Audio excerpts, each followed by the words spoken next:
I often neglect my physical body. That's one of the things I do neglect.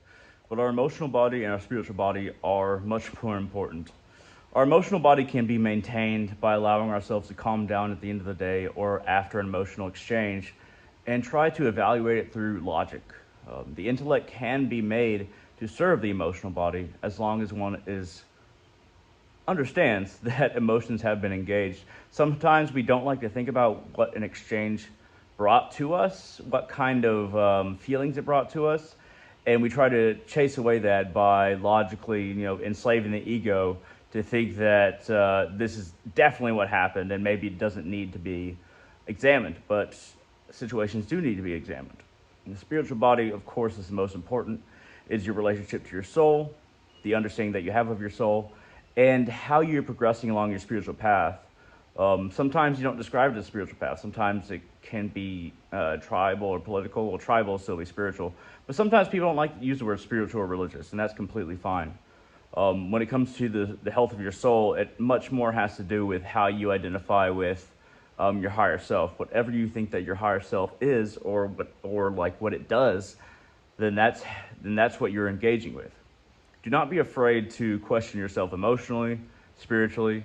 It's very easy to tell if you're not treating yourself well physically. I just started working out again. This is my garage. I just started lifting weights again a couple weeks back, and I used to lift weights all the time. I used to look much better than I do now, but it's a long journey.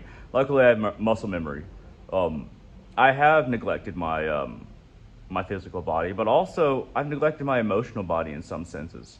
My emotional body, I've been so focused on my mission and putting out content that sometimes and also going to work, all that, I've been neglecting my emotional body in the sense that I don't really ask how I feel about things sometimes. It's always good to really look at ourselves and say, how do I really feel about myself at this time? And then that's the emotional body that you're engaging with. How do I feel that I'm progressing? How do the people that I know and talk to, how do they feel relative to who I am? Am I happy? Do I feel content? What drives me to anger? These are all questions that we should definitely come in tune with on a regular basis. And sometimes we put that aside and say, I got to do what I got to do. And then everything is put aside, physical body, emotional body, and spiritual body. And then we come to a place where it's like, how did I get here? Why didn't I ever ask what all of this meant? Why didn't I just think about what I really wanted? And just from observing people and even myself, I've seen that a lot. We fall into these cogs and we fall into these mechanisms as necessities of a grander whole, that is a company or a work or organization or a farm or whatever kind of work that you do. We fall into line, and then we get so caught up in accomplishing tasks that we forget about our emotional body, and definitely our spiritual body for most people.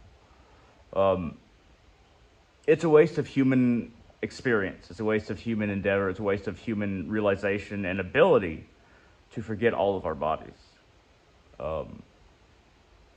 And it's good to, even if you think that you have a complete spiritual understanding, it's very good to try to learn new things based on what you believe.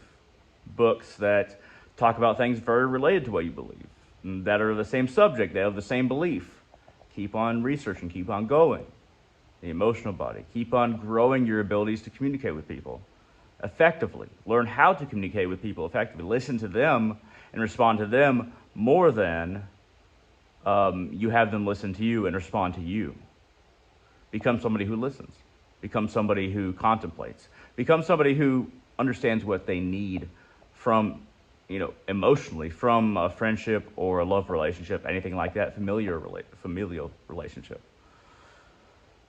And if we bring all these bodies into alignment, it becomes a very content existence, a very content existence. One that, when we die, would be proud of to have experienced. At any rate, thank you very much for watching. I hope all of you have enjoyed this, and I hope all of you have a wonderful day.